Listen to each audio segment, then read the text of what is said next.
Well, thank you, Mr. Chairman and Ranking Member Klobuchar, for having today's hearing. I appreciate the chance, as always, to serve on this committee and to advocate on behalf of South Dakota's farmers and ranchers. And production agriculture is so important to our state. It's our #1 industry, and we're very blessed to have people represented like Brandon Whiff. So nice to have you here. Had an opportunity. He was in town with the South Dakota Soybean Association and growers here just a few weeks ago, and thanks for again making the trip out to D.C. and representing our state soybean growers. I think, as you were starting to say, Mr. Chairman, he served on the American Soybean Association board since 2017, held an appointment to the CFTC Ag Advisory Council, has spoken in support of U.S. agricultural trade on multiple continents, and most recently appointed by Governor Larry Roden to a vacancy on the South Dakota, I should say, State Senate. So again, welcome, Brandon. Good to have you here. And I think they raise about 1,200 acres of soybeans, and on top of that, some corn and wheat, among other things, with his family. And I think engineer by training, correct? And but making a difference on so many levels in South Dakota agriculture and for the future of our state and country. So, Brandon, welcome back, and we'll look forward to hearing from you and our other panelists today too. On a subject that has great importance and relevance to our state and to a lot of states across the country. Thank you.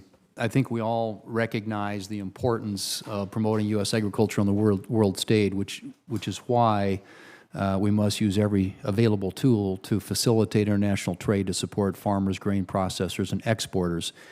And as the United States engages and continues to engage in negotiations with our trading partners, we need to ensure that U.S. grains are seen as reliable and high-quality product by foreign buyers, and the Federal Grain Inspection Service works to maintain these standards so that our grain remains a reliable purchasing option. So, Mr. Whiff, could you maybe just explain, in your view, what impact on soybean markets in South Dakota and across the country would happen if the Grain Standards Act is allowed to expire?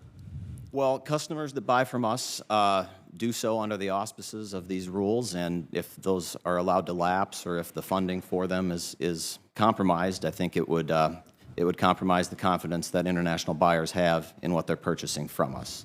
So yeah.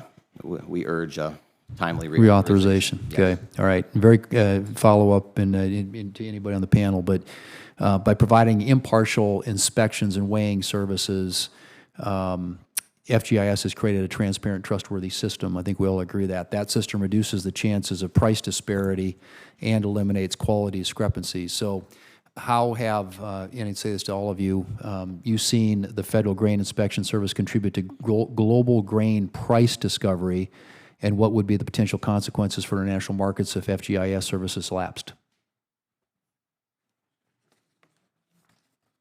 Well, you know, uncertainty is kind of a way of life in agriculture when you depend on the weather, but we try to do everything we can to remove as much uncertainty as we can, and we also understand those are the same priorities for our international buyers.